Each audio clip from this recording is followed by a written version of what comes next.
what's going on, card collectors? Ken with Ken's Cardboard, and it's time for another video. This time it's a video response for Sammy over at SFI Sports Cards. He just reached 100 subs, so go check him out. He has a great vintage channel, knows a lot about baseball. He can tell a great story. He's got awesome videos, great cards to check out. He is having a contest for his 100 subscribers, and I am making a video response in regards to that. So he's looking for us to show 2 cards from your favorite era of baseball: 50s, 60s, 70s, 80s, 90s, even up into the modern, and to pick a player who's in the Hall of Fame and who you think should be or could be in the Hall of Fame, just in your opinion. So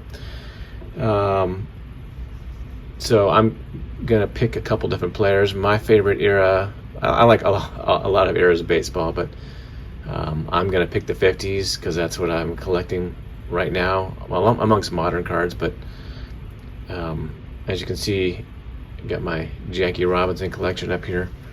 I got this is my Hall of Famer, but this is my latest Jackie that I picked up, is this 54 Jackie Robinson. Nice clean design. I love the design of 54. Not the craziest image of Jackie Robinson on the 54, but I just love the card design. I think it's I think it's my favorite of the 50s. Just like that way that looks. Picked up this Jackie Robinson at the National back in 2021, and then I had it graded by SGC. It came back authentic, so that's all that really mattered to me. Just love this card, love the design, the image, the photo, the artwork. Card number 1 out of that set. Beautiful. This is the first vintage Jackie Robinson card I got a couple years, but I think it was just in 2021 also, but it was at the beginning of the year. But worked with George, Diamond Yard Sports Cards, to help me pick out this 1956 card. I love the backs of these with the comics. And then I made a trade with George for this card here. Traded my Sandy Koufax rookie card for this beautiful 1950 Bowman Jackie Robinson.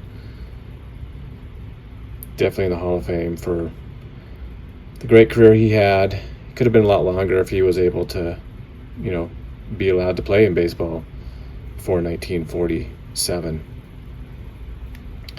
But love this Bowman card. Great deal with George to get that one. So, but speaking of players who aren't, over on the right side of my display, you usually can't see it, but at the National I picked up a card, my first 1954 Bowman card, and let me get the glare off of this because that's annoying. It's this card here of Don Newcomb. He was the first black pitcher to pitch in a World Series. This is a cool 1954 Bowman design. Got like a little baby Ruth candy bar in the background ad. Newcomb was a big dude, 6'4", 240 pounds. But Don Newcomb was a great player for the Dodgers, Reds, and Indians in 1950s. Well, he started in 1949 with the Dodgers, and he played through to 1960. And then he went on to play with the Reds and the Indians. And he even played one season over in Japan for the Nippon Baseball League for the Chunichi Dragons.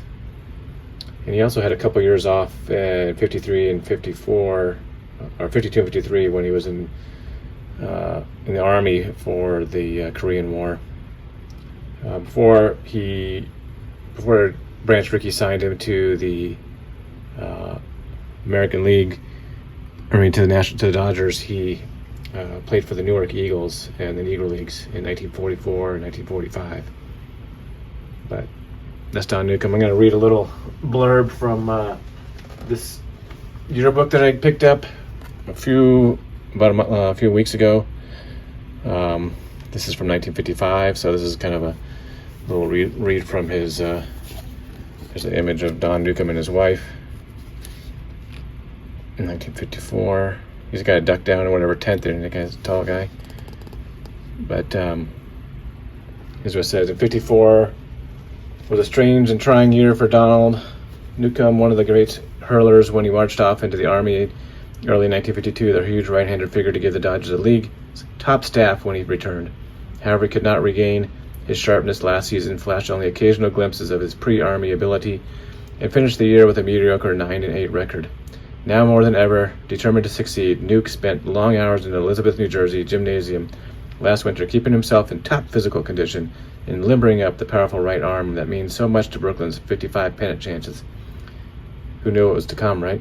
He knows he still has the equipment to regain the former status as leader of the Brooks staff, and the past record shows he's capable of hitting the heights. He since first came to Brooklyn in the early 1949 season and went on to pitch to the Dodgers to the pennant and pick up the Rookie of the Year honors. Along the way, he's been tabbed for greatness. He won 19 games in 50, 20 games in 51, and then he was called by Uncle Sam. A look at his record last year indicates he acquired an aversion to sunlight while in the Army. Nuke made 14 starts in the daytime in 54 and was unable to complete a single game, and in 3-7 mark. Under the lights, he was a different pitcher. He started 11 games at night, completed 6 games, and hung up a 6-1 record. Figure that one out. Anyways, yeah, Newcomb in 1956, this couple years after this, ended up going 27-7 and won the Cy Young and MVP. So there you go, Sammy. Go check out his channel. Those are my two cards from the 50s Dodgers, and I just love picking up cards from that, slowly grabbing cards as they go along. I just finished the book, The Boys of Summer. I might do a little book report on that. Some people probably already read it, and just talk about that's I think mainly written around the 52 and 53 Dodgers, but Roger Kahn wrote that book. So I will get back to you guys later. Take care, everybody. Peace.